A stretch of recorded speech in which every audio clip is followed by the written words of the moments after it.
Jat card से मिलेगी record जीत। दिल्ली के जाट समाज को केंद्र की ओबीसी लिस्ट में कब डालेंगे ये बता दें। अगर आप असेंबली में बिल पास नहीं करेंगे, सेंटर को भेजेंगे नहीं, तो सेंटर उसके ऊपर में कैसे कार्रवाई करेगी। झुग्गी वाले मतदाता किसके भाग्य विधाता। अगर बीजेपी को वोट दे दिया दिल्ली के झुग्गी वालों ने, देख लेना तुम अपनी आत्महत्या के ऊपर साइन कर रहे हो। झुग्गी वाले हमें पूछ रहे हैं, दुनिया में सबसे प्रदूषित शहर दिल्ली क्यों है। सीएजी रिपोर्ट पर कोर्ट की फटकार, बीजेपी का प्रहार। अपने सरकार के कार्यों की आर्थिक समीक्षा को नकारते हैं। टीम केजरीवाल फिर चुनाव आयोग के द्वार। उन्होंने पूरा आश्वासन दिया है कि किसी भी हालत में कोई भी एक भी गलत वोट बनने नहीं दिया जाएगा।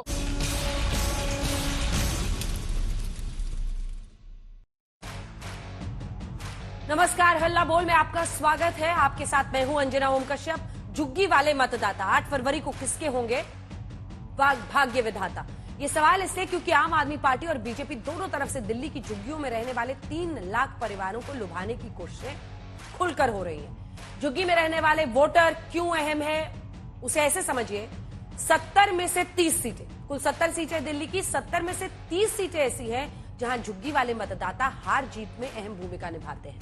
जहां केजरीवाल का दावा है कि पूरे झुग्गी वाले वोटर आम आदमी पार्टी को आशीर्वाद देंगे, वहीं बीजेपी लगातार केजरीवाल पर इन्हें गुमराह करने का आरोप लगा रही है। दरअसल केजरीवाल कह रहे हैं कि बीजेपी की नजर झुग्गी की जमीनों पर है और बीजेपी वाले चुनाव के बाद इनसे जमीन खाली करवाकर बड़े कारोबारियों को बेच देंगे।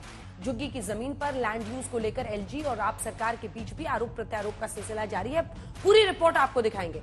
आज जाट प्रतिनिधि मंडल ने केजरीवाल से मुलाकात कर उनका आभार जताया।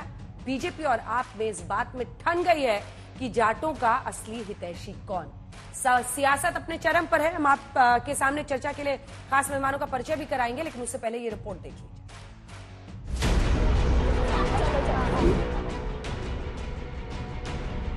दिल्ली के सारे जाट समाज के भाई बहन सभी भारतीय जनता पार्टी के साथ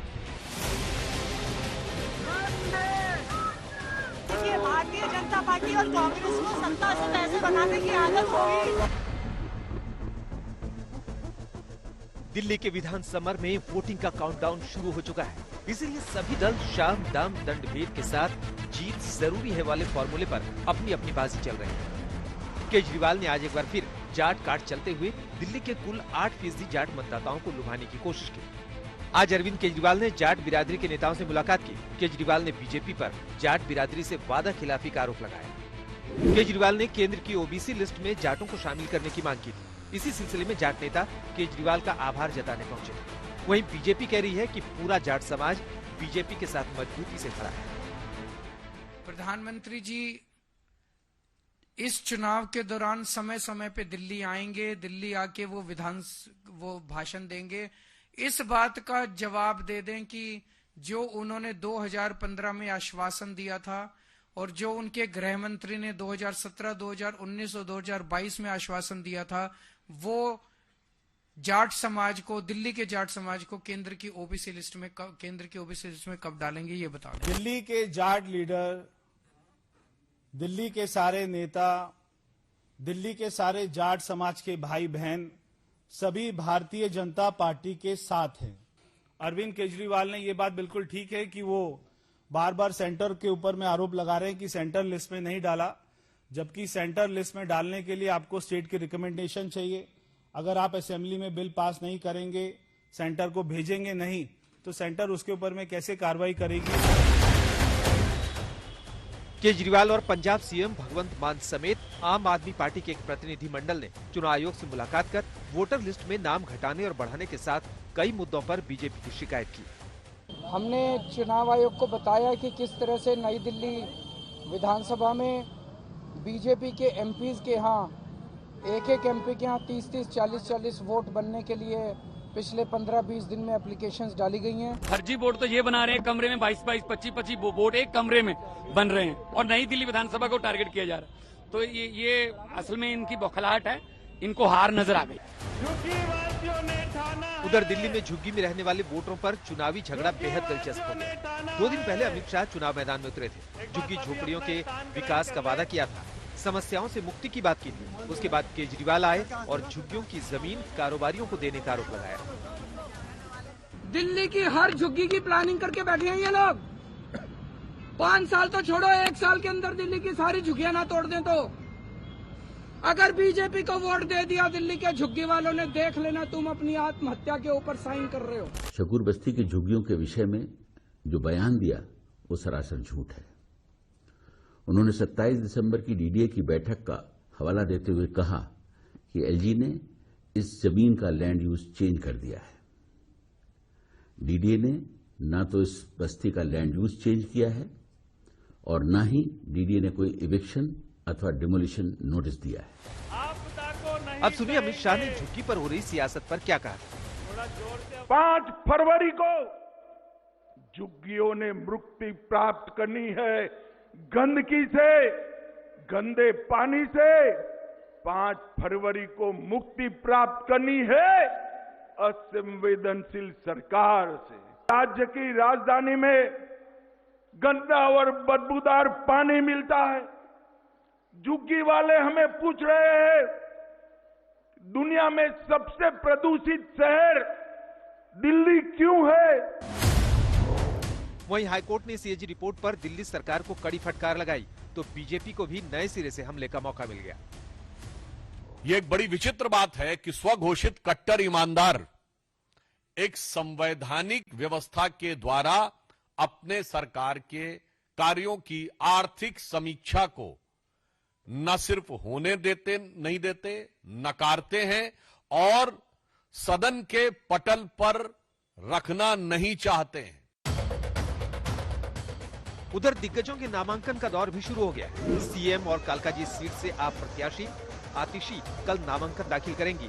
आज उन्होंने पूर्व डिप्टी सीएम और जंगपुरा से आप प्रत्याशी मनीष सिसोदिया के साथ रोड शो कर शक्ति प्रदर्शन किया। सीएम आतिशी ने बताया कि आखिर क्यों उन्हें जनता से चंदा मांगकर चुनाव लड़ना पड़ रहा है। मुख्यमंत्री को चंदा क्यों मांगना पड़ रहा है? देखिए, भारतीय जनता पार्टी और कांग्रेस को सत्ता से पैसे बनाने की आदत होगी तो शायद वो ये नहीं समझते कि ईमानदारी से सरकार चलाई जा सकती है और विधायक, मंत्री, मुख्यमंत्री सिर्फ अपनी से तनख्वाह से अपने घर चलाते हैं। इसलिए चुनाव लड़ने के लिए हमें चंदा 5 साल पहले भी चाहिए था, आज भी चाहिए। वहीं पूर्व डिप्टी सीएम मनीष सिसोदिया ने दावा किया कि 8 फरवरी को झाड़ू क्लीन स्वीप करने जा रही है। देखिए, भारतीय जनता पार्टी के पास झूठ और पैसा और गालियां, इनके अलावा कुछ नहीं है। ना नेता है, ना काम है, ना कोई एजेंडा है, ना कोई लोगों का अच्छा अनुभव है। दिल्ली में बीजेपी का दावा है कि इस बार 8 फरवरी को कमल का करिश्मा दिखेगा, जबकि आप कह रही है कि दिल्ली वाले पिछली बार से भी बड़ी जीत के साथ चौथी बार सरकार बनाने जा रहे हैं। उधर कांग्रेस भी उलटफेर की कोशिश में पसीना बहा रही है। आज तक जबरदस्त लड़ाई है। गौरव भाटिया राष्ट्रीय प्रवक्ता बीजेपी के हमारे साथ जुड़ गए हैं। सुप्रिया श्रीनेत राष्ट्रीय प्रवक्ता कांग्रेस पार्टी की जुड़ गई हैं। कुलदीप कुमार विधायक और आम आदमी पार्टी के प्रवक्ता एक बार फिर से इस बार उम्मीदवार हैं, वो हमारे साथ आम आदमी पार्टी का पक्ष रखने के लिए जुड़ गए हैं। गौरव भाटिया जी, आपके साथ शुरुआत करें क्योंकि झुग्गियों के मुद्दे पर सीधा ललकार रहे हैं, चुनौती दे रहे हैं अरविंद केजरीवाल। उनका कहना है कि एक दिन में अगर सबका घर बना देंगे तो चुनाव नहीं लड़ेंगे। देखिए, ऐसा है कि गृह मंत्री अमित शाह जी ने जितने भी झुग्गी वाले थे, जो प्रधान थे, उन सबके साथ एक बैठक कुछ दिन पहले ही करी थी।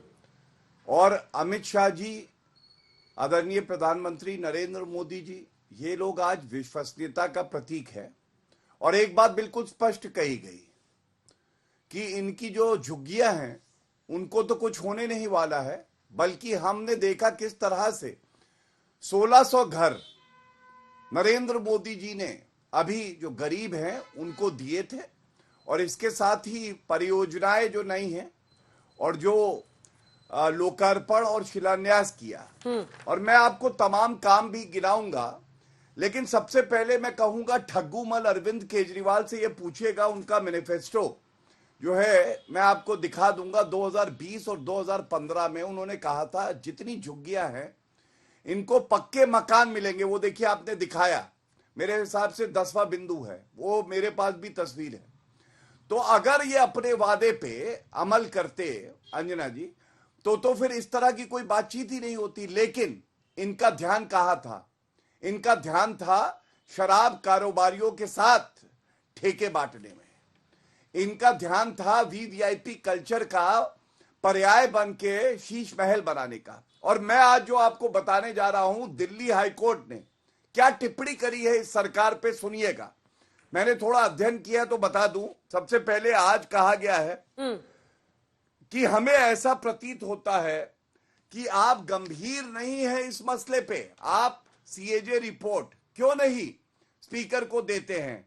और मैं उसका हिंदी में ट्रांसलेशन पढ़ देता हूं। जिस तरह से आपने अपने कदम पीछे खींचे हैं उससे आपकी ईमानदारी पर संदेह पैदा होता है। आपको तुरंत रिपोर्ट स्पीकर को भेजनी चाहिए थी और सदन में चर्चा करानी चाहिए थी। समय सीमा बहुत बड़ी है। देखिए जिस तरह से आप अपने कदम पीछे खींच रहे हैं वह दुर्भाग्यपूर्ण है।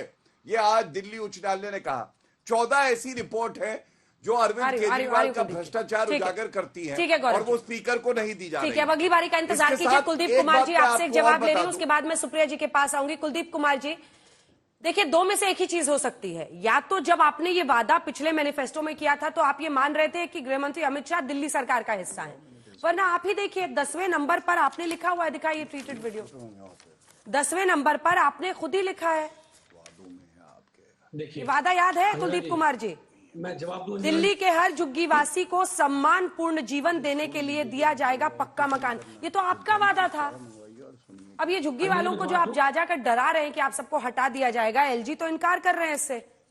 जवाब दीजिए। 2 सवाल पूछे मैंने आपसे। अंजना जी पहली बात तो जो गाली गलौज पार्टी के प्रवक्ता हैं, जिनके नेता जुमलेबाज हैं, जो जुमला देते हैं, उनसे मैं पूछना चाहता हूं जुमलेबाज प्रवक्ता जी से कि आप ये बताइए कि अभी आपने कहा कि हाई कोर्ट ने सख्त टिप्पणी करी है कि रिपोर्ट पब्लिश नहीं की गई। तो मैं इनसे पूछना चाहता हूं गौरव भाटिया जी, आज तक चैनल पे आके आप बड़ी बड़ी रिपोर्ट दिखाते थे कि ये रिपोर्ट जारी नहीं हो रही है, इस रिपोर्ट में ये लिखा हुआ है, ये रिपोर्ट में ये लिखा हुआ है। वो रिपोर्ट आप पे कहां से आई थी? जब रिपोर्ट पब्लिश नहीं हुई थी आज कोर्ट ने कहा, तो वो रिपोर्ट आपके पास कहां से आई? केवल व्हाट्सएप यूनिवर्सिटी की रिपोर्ट को लाके आपने चैनलों पे दिखाया। सबसे पहले देश से माफी मांगी है कि आपने देश के लोगों को झूठ बोलने का काम किया, गुमराह करने का काम किया और हाई कोर्ट ने आपकी पोल खोलने का काम कर दिया। ये मैं आपको बता दूं, पहले माफी मांगी है, चैनल पे उत्तर मांग दीजिए। पहले ये माफी मांगी है कि आपने गलत रिपोर्ट दिखाई देश के सामने, देश के लोगों को गलत रिपोर्ट आपने पब्लिश करने का काम किया। केवल व्हाट्सएप यूनिवर्सिटी पे कोई रिपोर्ट बना लेते हो और उससे अरविंद केजरीवाल जी की आम आदमी पार्टी की, इस पर मैं उनसे सवाल पूछ लूंगी। लेकिन कुलदीप कुमार जी, वो नंबर सभी ने दिखाए थे क्योंकि वो मीडिया रिपोर्ट्स के हवाले से खबर थी। अब मेरे प्रश्न का जवाब तो दीजिए। ये आपका मैनिफेस्टो है साहब, 10वें नंबर पर आपने लिखा है हर झुग्गी वाले को हम मकान देंगे। अब आप अमित शाह से पूछ रहे हैं, गृहमंत्री साहब से पूछ रहे हैं। जी अंजना जी, अमित शाह जी ने तो कहा था, देश के प्रधानमंत्री ने कहा था कि 2022 तक हर देश में जो बिना घर के, बिना छत के लोग रहते हैं उनको घर देने का काम करेंगे, हर झुग्गी वाले को मकान देने का काम करेंगे। आपने मेरे से प्रश्न किया, मैं जवाब दे दूं।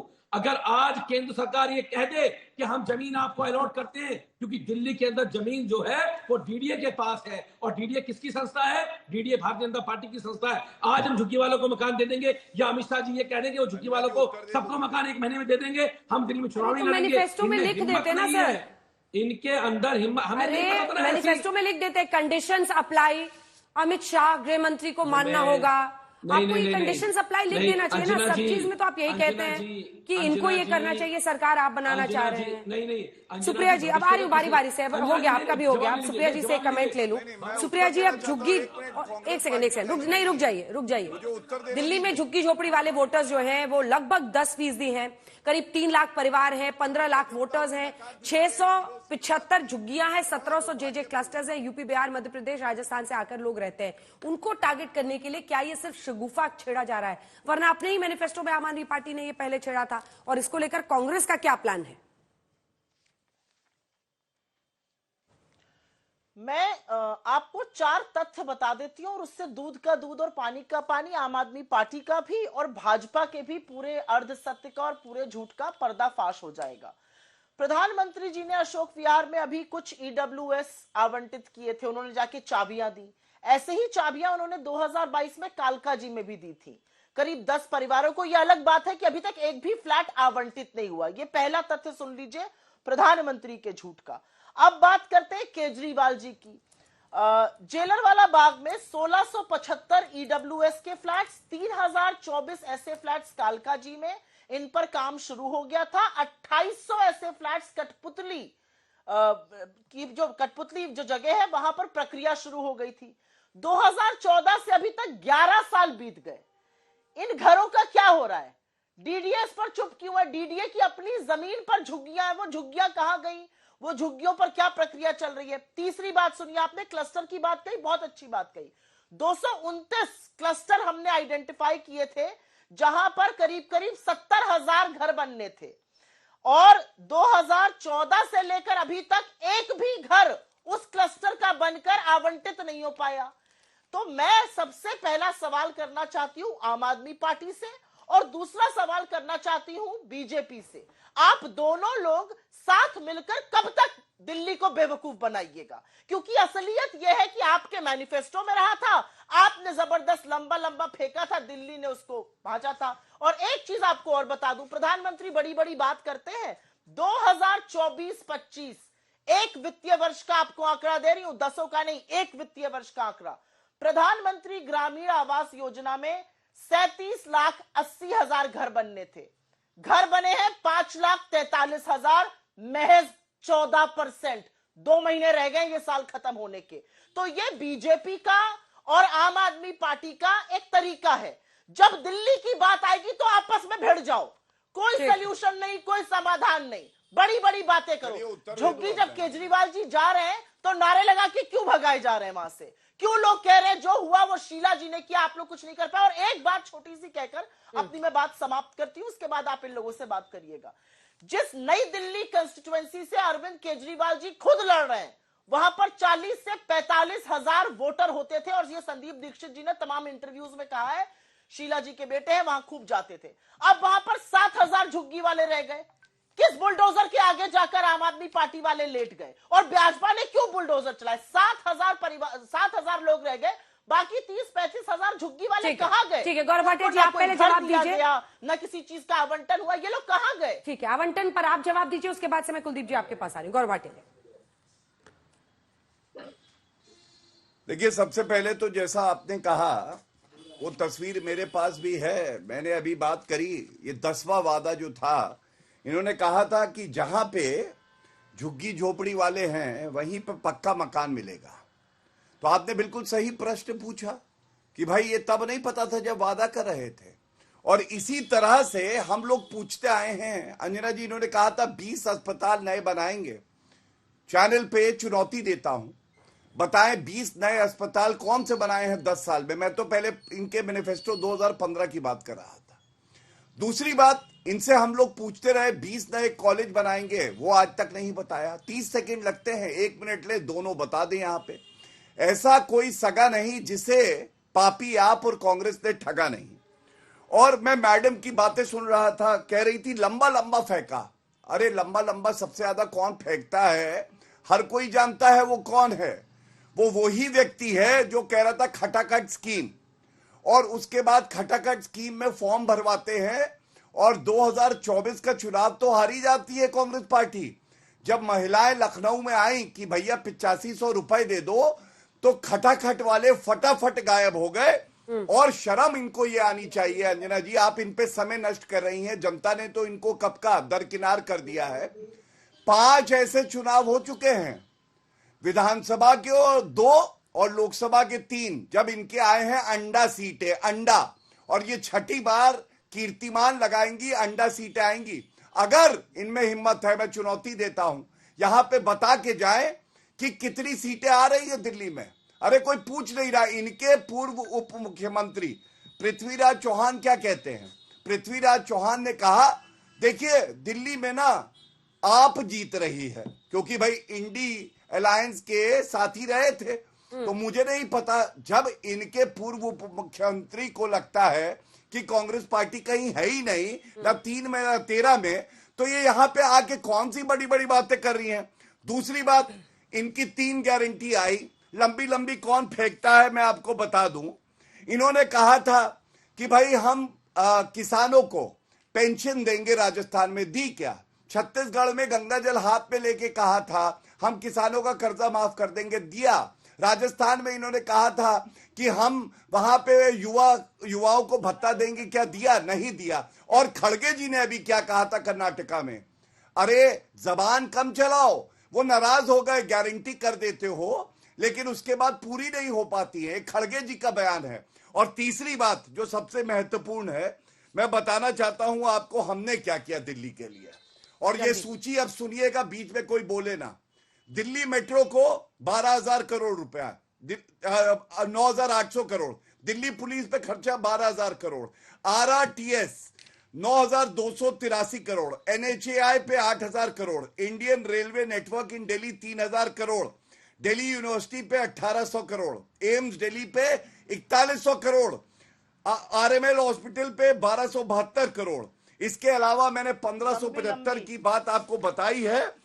4,500 करोड़ रुपए की परियोजनाओं को हमने यह शिलान्यास और उद्घाटन अभी नरेंद्र मोदी जी ने किया। और गरीब कल्याण योजना में 73 लाख लाभार्थी केवल दिल्ली में है। स्ट्रीट वेंडर्स 2 लाख ऐसे हैं जो लाभार्थी हैं। ये क्या दर्शाता है? लौट रही हूँ अब आपके पास, जल्दी से एक बार कुलदीप कुमार जी जवाब दे लें, उसके बाद और ये पीछे ले जाना चाहते आपने भी उनसे प्रश्न किए हैं। कुलदीप कुमार जी सवालों के जवाब दीजिए और इसका कोई तो जवाब दीजिए ना सर। आप लोग जो मैनिफेस्टो भी बनाते हैं वो भी बीजेपी के सहारे बनाते हैं क्या? क्योंकि आपने खुद ही नहीं बोला पक्के मकान देंगे, अब आप कह रहे हैं इन्होंने ये नहीं किया, उन्होंने वो नहीं किया। हर जगह लिख लीजिए कंडीशन अप्लाई। अंजना जी, पहले मैं एक एक जवाब दूं, समय दीजिएगा, तो काफी सवाल है। पहला सवाल इन्होंने पूछा दिल्ली में हॉस्पिटल कहां बनाए, मैं उसका जवाब दे दूं। उन्होंने कहा हिम्मत है तो बता के दिखाएं। मेरे को लिस्ट बता रहा हूं, नोट करते रहिए। अभी गौरव भाटिया जी आप नोट कर लीजिए, अब मैं बताता हूं। मादीपुर हॉस्पिटल बनाया हमने 320 करोड़ की लागत से, 691 बेड का। जवालापुरी हॉस्पिटल नागलोई के अंदर बनाया 691 बेड का, 320 करोड़ रुपए। सिरसपुर के अंदर हॉस्पिटल बनाया 1164 करोड़, 487 करोड़ रुपए में 1164 बेड का। सिरसपुर में एक और बी ब्लॉक बनाया हमने 1552 बेड का। शालीमार बाग में हॉस्पिटल बनाया हमने 1430 बेड का। सुल्तानपुरी में हॉस्पिटल बनाया 527 बेड का। सरिता विहार में बनाया हॉस्पिटल 200 बेड। रघुवीर नगर में बनाया हमने 1577 बेड। विकासपुरी में बनाया हमने हॉस्पिटल हस्तला के अंदर 320 करोड़ रुपए का, 691। किराड़ी में बनाया हमने हॉस्पिटल गुरु तेग बहादुर का हमने न्यू ब्लॉक बनाया 1912 बेड का। चाचा नेहरू का हमने बाल चिकित्सा से बनाया 596 बेड का।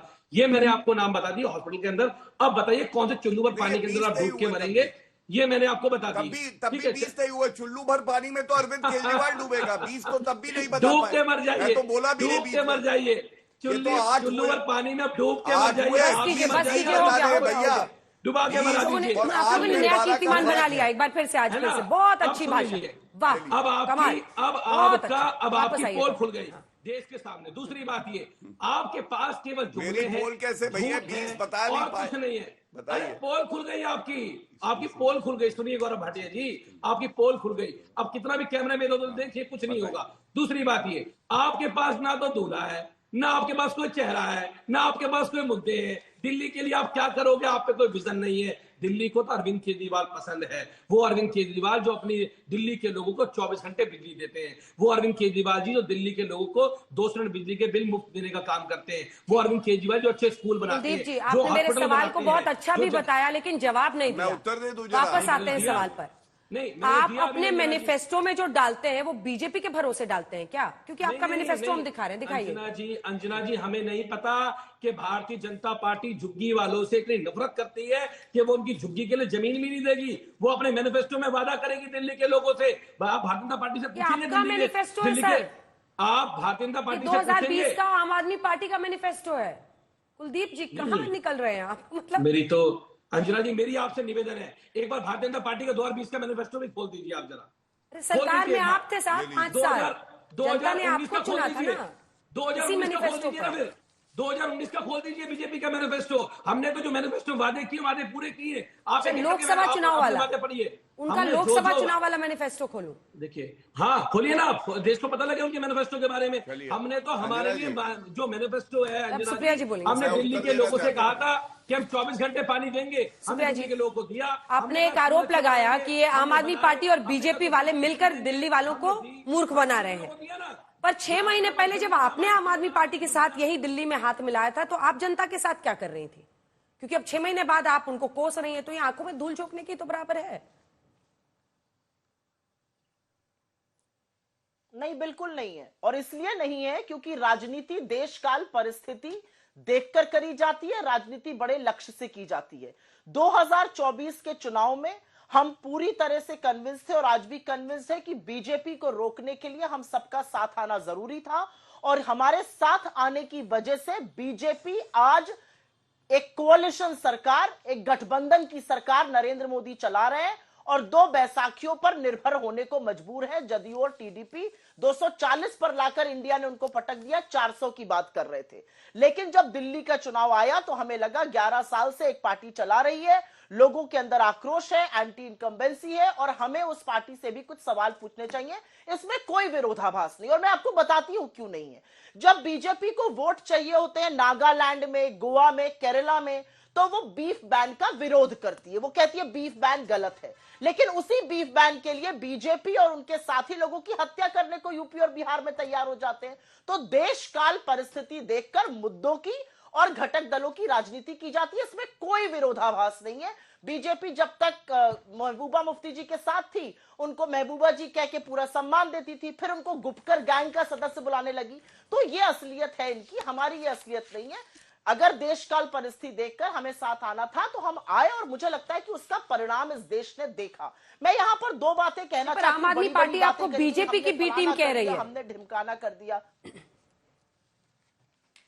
अब वो चुनावों में बहुत सारी बातें कही जाती हैं। आम आदमी पार्टी में कितने संघी भरे हुए हैं, संघ ने कितना सपोर्ट किया था आम आदमी पार्टी के पहले मूवमेंट का, वो बात तो अब संघ के लोग खुलकर टीवी इंटरव्यूज में कर रहे हैं। असली बात यह है कि आम आदमी पार्टी, और इस बात का मुझे हमेशा से क्षोभ रहा है, चाहे वो हमारे साथी रहे या ना रहे, हमेशा से ये दुख रहा है कि जब गुजरात के चुनाव लड़ने गए तो इन्होंने बिल्किस बानो पर नहीं बोला, जब दिल्ली में दंगे हुए तब भी केजरीवाल जी और उनकी पार्टी ने नहीं बोला, अपने साथियों को त्याग दिया। तो ये इनकी राजनीति है, हमारी राजनीति। लेकिन मैं यहाँ पर 2 बातें बोलना चाहती हूँ।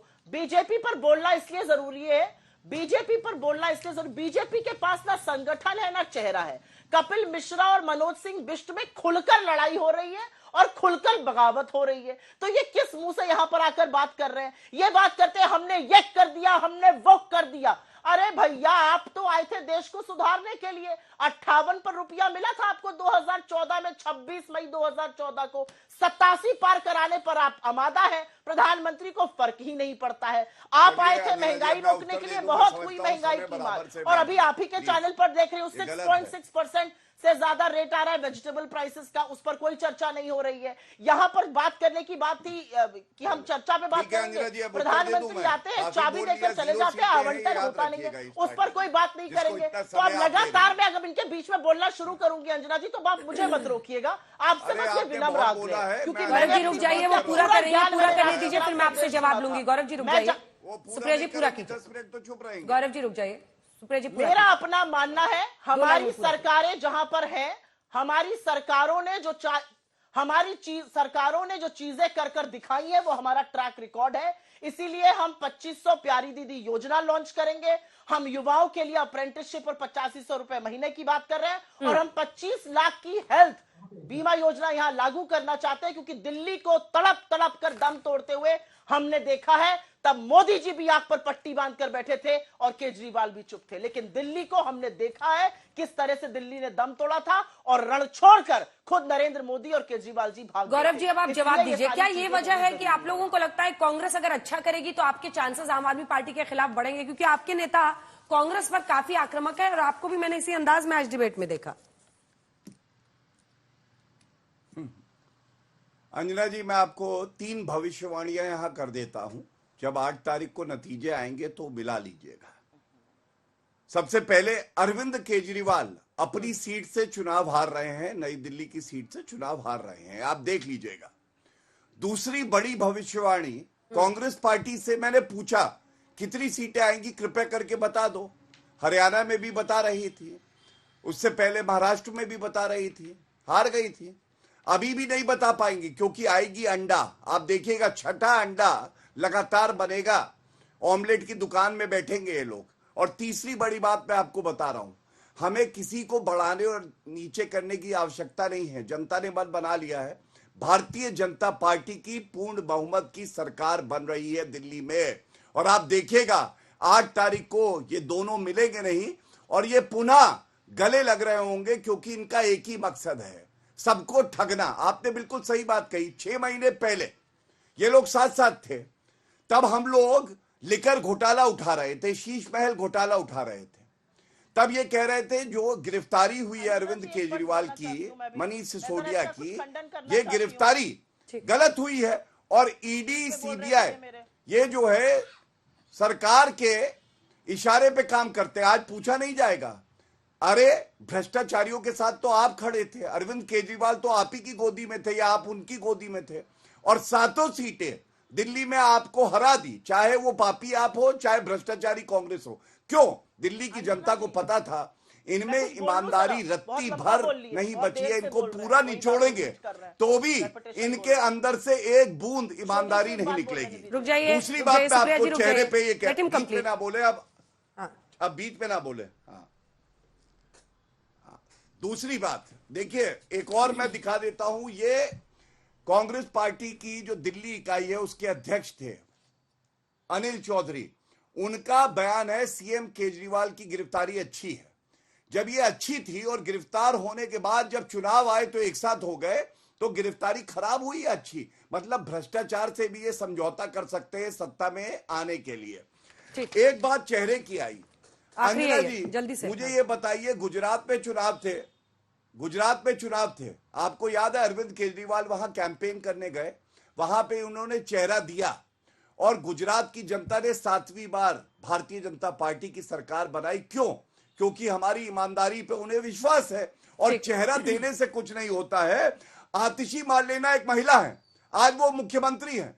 क्या ये दुर्भाग्यपूर्ण नहीं है? केजरीवाल जो कि आज एक आरोपी है, कहते हैं कि ये आतिशी मारलेना ये केवल टेम्पररी सीएम है, चेहरा तो मैं हूं। मैं समझता हूं महिलाओं का इससे बड़ा अपमान क्या हो सकता है। मैं इस पर जवाब उनसे लूंगी, लेकिन इससे पहले कि सुप्रिया जी आप उनके तमाम आरोपों का जवाब दो, एक बार सीएसडीएस का वोटिंग पैटर्न दरअसल आपको दिखाना चाहते हैं, क्योंकि देखिए ये आरोप प्रत्यारोप तो आप लगभग रोज ही सुनते हैं, हर पार्टी एक दूसरे पर इस तरह से हमलावर रहती है।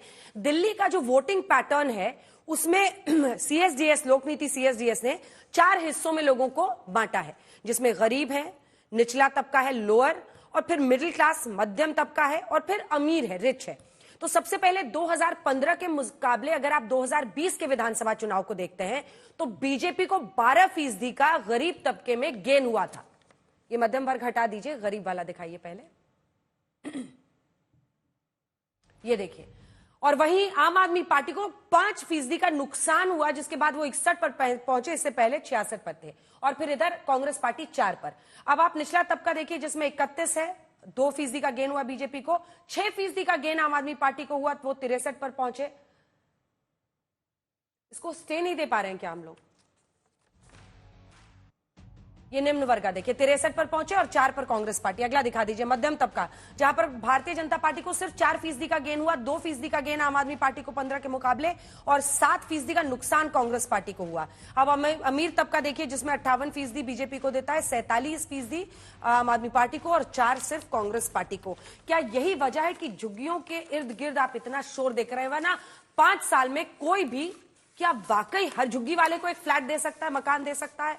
या फिर क्या ये डरा देना कि सारी झुग्गियां खत्म कर दी जाएंगी बिना लोगों को फिर से स्थापना, मतलब घर देने के, रीसेटलमेंट का कोई प्लान के बिना? ये तमाम आरोप आप इस तरह के हवा हवाई इसीलिए सुनते हैं क्योंकि ये बहुत बड़ा तबका है जिसकी वजह से जीत प्रभावशाली हो सकती है। सुप्रिया जी आप जवाब दे दीजिए, उसके बाद मैं कुलदीप कुमार के पास जाऊंगी। सुप्रिया जी जवाब दीजिए। सवाल है कि भ्रष्टाचार के मुद्दे पर कॉम्प्रोमाइज हुआ ना। 6 महीने पहले भी ये वाला घर जिसको आरोप लगाती है बीजेपी, शीश महल है जो केजरीवाल जी के बंगला है, ये शराब घोटाला जिसके आप ही के पार्टी के नेता कहते कि हमने उजागर किया, पर बीच में आपने समझौता कर लिया, तो भ्रष्टाचार से समझौता किया। नहीं, बहुत बड़ा विरोधाभास है जो आपने कहा और जो उन्होंने कहा, उस पर मैं बताती हूं क्यों। बीजेपी किस मुंह से शराब घोटाले के बारे में बात करती है? आपके 7 सांसद थे, 8 विधायक थे, तमाम काउंसलर थे, सब कुंभकर्ण की चादर तानकर सो रहे थे जब शराब घोटाला हो रहा था। वो तो भला हो कांग्रेस पार्टी के नेताओं का कि हम इसमें ओरिजिनल याचिका करता थे और हम वहां पर गए, और अगर ओरिजिनल न्याय संगत कानून संगत जांच होती तो हम बिल्कुल इसकी जांच पे आज भी पक्षधर हैं।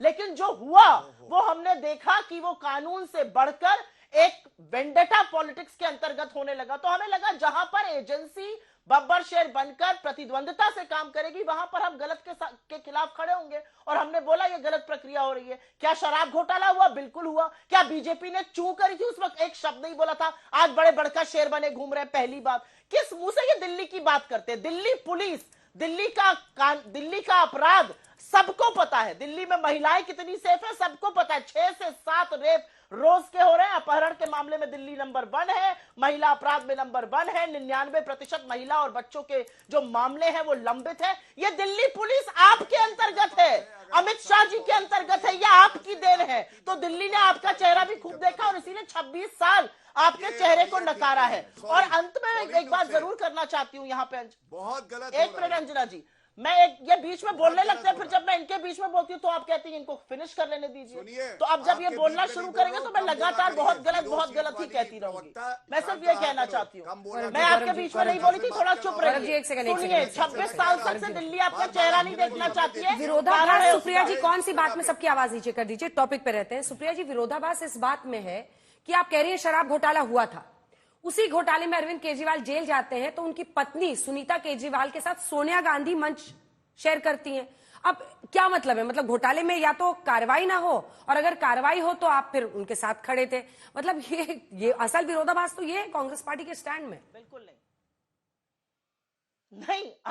नहीं, असल विरोधाभास तो यह कि आप लोग समझ ही नहीं रहे हम क्या कह रहे हैं, और मुझे पुनः समझाने का मौका दीजिए। हम ओरिजिनल याचिका करता थे, दिल्ली वाले तो चादर, ये बीजेपी वाले तो चादर ताने सो रहे थे कुंभकर्ण की नींद। जब ये शराब घोटाला हो रहा था सारा शहर शराब की भट्टियों से भट जाता और हमारी मां बहनें बाहर घर से भी ना निकल पाती। बीजेपी को तो कोई फर्क ही नहीं पड़ा था। 7 सांसद और 8 विधायक कुंभकर्ण की नींद सो रहे थे। ये किस मुंह से बात कर रहे हैं?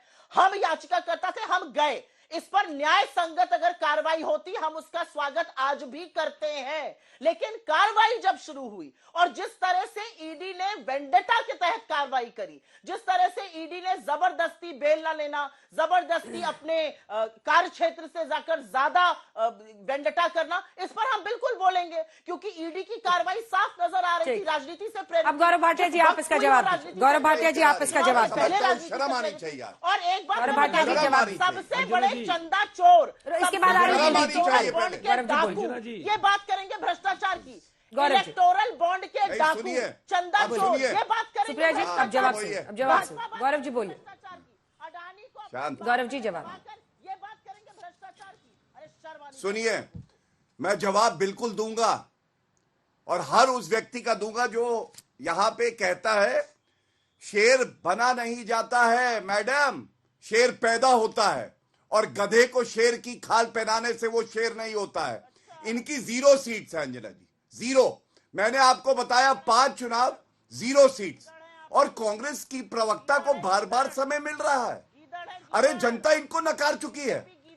और सुनिए, अब शांत कराइए और इनका फेडर लो करिए। अगर हिम्मत है, देश की जनता देख रही है, इनका फेडर लो करिए। चिल्ला रही है ना, बौखलाई बिल्ली है ये।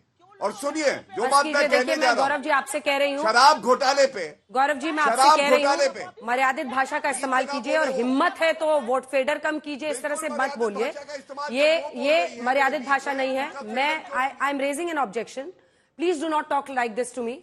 मैं आपसे साफ कह रही हूं कि आप अपनी बात कहिए, उनकी आवाज नीचे कर दी गई है, आप अपनी बात कहिए और हमें मत ललकारिए कि हिम्मत है तो फेडर डाउन कीजिए। वो देश की दूसरी सबसे बड़ी पार्टी है, लीडर ऑपोजिशन है राहुल गांधी देश की संसद में। ये मैं तय करूंगी कि किसको कितना समय देना है। अब आप अपनी बात बोलिए और मैं आपसे निवेदन करूंगी टॉपिक पे रहिए। गौरव भाटिया जी। सुनिए, बिल्कुल टॉपिक पे ही जवाब दूंगा, लेकिन ये मेरा कर्तव्य है जो हर दर्शक देख रहा है वो भी पूछ रहा है, आप उनको सारा समय दे दीजिए, मैं तब भी कुछ नहीं कर सकता, अपनी आपत्ति जरूर दर्ज कर सकता हूं। जीरो सीट्स आई हैं उनकी 2014, 2019, 2024 3 लोकसभा चुनाव में, 2 बार विधानसभा में 0 सीट्स आई हैं। समय दिया जा रहा है उनको, क्यों नहीं आपत्ति दर्ज करेंगे? और मैं आपको तथ्य बताता हूं, लिकर घोटाले में सुप्रीम कोर्ट ने क्या इनके खिलाफ जो चार्जशीट फाइल हुई वो क्वॉश करी? नहीं करी। दूसरी बात, बाकी लोगों की तो छोड़ दीजिए, ये जो प्रवक्ता यहां बैठी हैं, ये स्वयं जब इनसे सवाल पूछा गया कि आप शराब घोटाले में कहां खड़ी हैं, ये बता नहीं पाई थी कि शराब घोटाले में ये अरविंद केजरीवाल के साथ है या उसका विरोध कर रही हैं। तीसरी बात, आज ये पूछा जाएगा पूर्वांचलियों का, ये लोग अपमान करते हैं आप वाले, तो ये पूछा जाएगा अरविंद केजरीवाल क्या आप दिल्ली में पैदा हुए? क्या आप स्वयं पूर्वांचली हो? दिल्ली किसी के बाप की नहीं है, दिल्ली हर उस नागरिक की है जो ईमानदारी से यहां आता है, मेहनत करके अपनी रोजी रोटी अर्जित करता है। और जब इस तरह का बयान दिया जाता है जो मेरे हाथ में है, ये देखिए अरविंद केजरीवाल ने क्या कहा, 500 रुपए का टिकट कटवाते हैं, दिल्ली आते हैं और 5 लाख का ट्रीटमेंट करवाते हैं। कोविड की महामारी में ये लोग दवाई नहीं दे सके, चिकित्सा नहीं करवा पाए और कहने लगे यूपी बिहार के लोग आते हैं। आज इनको उनके वोट याद आते हैं और उसके बाद भी उनको फर्जी वोटर बुलाते हो। क्या ये अपमान नहीं है लोकतंत्र का? एक ईमानदार व्यक्ति यहां पे आके क्यों नहीं वोट डाल सकता है? इलेक्शन कमीशन ऑफ इंडिया देख रहा है कि वोट डलेगा तो डलेगा, किसी माइका लाल में हिम्मत नहीं है कि वो रोक सके। और अंत करूंगा एक बात और कह के, उच्च न्यायालय की 2 टिप्पणियां जल्दी जल्दी पढ़ देता हूं। RRTS प्रोजेक्ट में उच्च न्यायालय ने क्या कहा, ये ट्रांसलेशन है।